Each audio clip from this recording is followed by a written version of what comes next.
Eh bien salut tout le monde et bienvenue sur cette nouvelle vidéo sur ma chaîne qui parlera cette fois-ci des 5 victoires les plus surprenantes de la saison 2019. Donc, en tout cas merci beaucoup pour l'accueil des dernières vidéos, c'était vraiment super sympa. J'ai eu pas mal de likes, pas mal de commentaires et tout ça, continuez comme ça. N'hésitez pas toujours à mettre des commentaires avec les vidéos que vous aimeriez voir sur ma chaîne, ça m'aide à trouver des bonnes idées.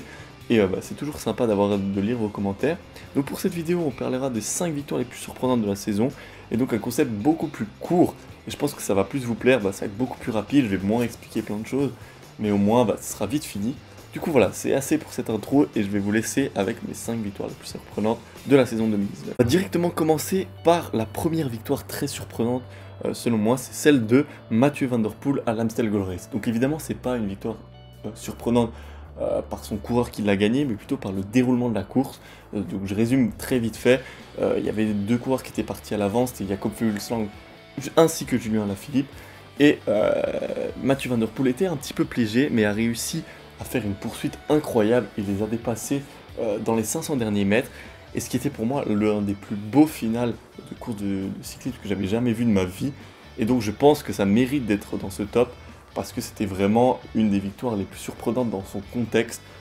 On n'attendait pas du tout qu'il revienne dans le dernier kilomètre et qui en plus puisse gagner devant tous ses fans aux Pays-Bas. Donc voilà, pour moi c'était vraiment une des victoires les plus surprenantes et je pense que elle a très bien sa place dans cette vidéo. Donc la deuxième course que j'ai choisi de mettre dans cette vidéo, c'est la victoire d'Alberto Bettiol au Tour des Flandres, parce que pour moi c'était aussi une des victoires les plus surprenantes, mais cette fois-ci par son coureur qui l'a gagné.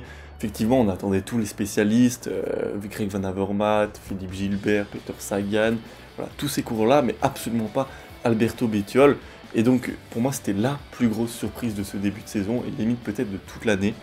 Et vraiment un coureur qui avait, je crois que c'était sa première victoire pro, donc vraiment inattendu. Et donc voilà, ça a forcément sa place dans ce top 5. Aussi à noter que je fais ce top 5, mais ça n'a pas d'ordre de classement. Si là il est en deuxième, ça ne veut pas dire que c'est la deuxième victoire la plus surprenante et que Mathieu Van Der Poel était la première, mais c'est vraiment 5 victoires qui m'ont surpris durant la saison. On continue directement par la victoire de Remco Evenepoel à la Classica San Sebastian. Donc on savait très bien que Remco Evenepoel était un phénomène, qu'il était très très fort et qu'il avait un énorme talent, mais de là à le voir gagner une de ces courses comme ça dans sa première année pro, on ne s'y attendait vraiment pas, et surtout le contexte de la course était juste incroyable. Il s'est fait lâcher plusieurs fois, il est chaque fois revenu, il a même donné des bidons à ses coéquipiers, donc ce qui prouvait vraiment que c'était pas le leader. Il a suivi une attaque du laiton Tom Skujns, et finalement il est allé au bout. Et pour moi, ça aussi, c'est une des victoires les plus surprenantes de la saison, par son contexte encore une fois, pas par le coureur, parce que moi je m'y attendais qu'il fasse des résultats incroyables. Bon, après qu'il gagne une course de cette ampleur, non, mais qu'il fasse de très gros résultats, je m'y attendais un petit peu. Mais voilà, le contexte de la course était juste incroyable, et encore une fois, donc il a clairement sa place dans ce top 5. Donc on continue cette vidéo par la victoire d'Angel Madrazo sur la 5e étape de la Vuelta 2019. Donc encore une fois, vous allez peut-être être surpris que j'ai mis cette victoire dans cette vidéo, mais je trouve franchement que c'est une des victoires les plus surprenantes, aussi encore une fois dans le contexte de la course. On le rappelle, ils étaient 3 échappés, qui avaient beaucoup d'avance sur le peloton, donc c'était sûr qu'ils allaient jouer la gagne avec Herrada de la Cofidis, Bol de la même équipe que Angel Madrazo, et donc ils étaient deux de cette équipe Burgos dans l'échappée, et on se disait qu'à deux ils allaient pouvoir peut-être jouer avec Herrada et gagner la course.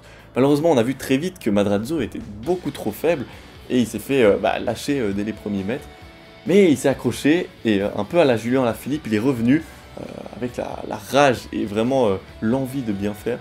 Et puis il a réussi finalement à s'imposer devant ses deux compagnons d'échappée avec un doublé pour la Burgos avec Bol qui fait 2e place aussi. Donc voilà, c'était vraiment une des étapes les plus incroyables de cette Vuelta. Et voilà, le gagnant est surprenant parce que Angel Madrazo, on ne l'attendait pas vainqueur d'une étape de la Vuelta. Et la course était très surprenante parce qu'il était lâché et il a réussi à revenir. Donc voilà. C'est pour ça que je l'ai mis dans cette vidéo.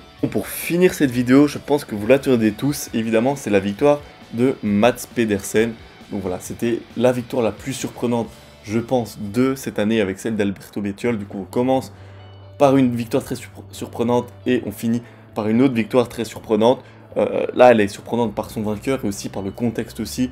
Parce que, voilà, on n'attendait pas du tout Mats Pedersen champion du monde avec tous les favoris, Mathieu Van Der Poel, Julien Alaphilippe, Valverde, Lutsenko, enfin il y en avait plein, mais on citait jamais le nom de Mads Pedersen. Il a réussi à se glisser dans une petite échappée vers 50 km de l'arrivée. Finalement, il a résisté à toutes les attaques, il a été tout le temps devant. Et à fur et à mesure, Mathieu Van Der Poel a craqué. Mais on se disait que Matteo Trentin était beaucoup trop fort pour Mads Pedersen au sprint. Et finalement, l'impossible se produisait. Et c'est Matteo Trentin qui s'inclinait face à Mads Pedersen, et Mads Pedersen qui devenait champion du monde. Donc voilà, une course aussi surprenante pour un championnat du monde, c'est très très rare. Et d'avoir un championnat du monde qui n'est pas très connu ou qui n'a pas un grand palmarès, c'est aussi quelque chose qui n'arrive pas souvent. Donc voilà, c'était obligé qu'elle rentre cette victoire dans ma vidéo. Donc voilà, c'est la fin de cette vidéo, j'espère que vous avez kiffé. C'était une vidéo beaucoup plus courte, 6 minutes à peine, avec juste les 5 victoires qui m'ont marqué et qui m'ont surpris cette année.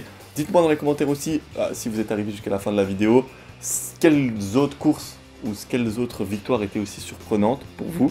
Et puis voilà, ça nous permettra un peu d'échanger dans la zone des commentaires. Si vous avez kiffé, n'hésitez pas à liker et à vous abonner. Et moi je vous dis ciao pour une prochaine vidéo. Ciao, ciao.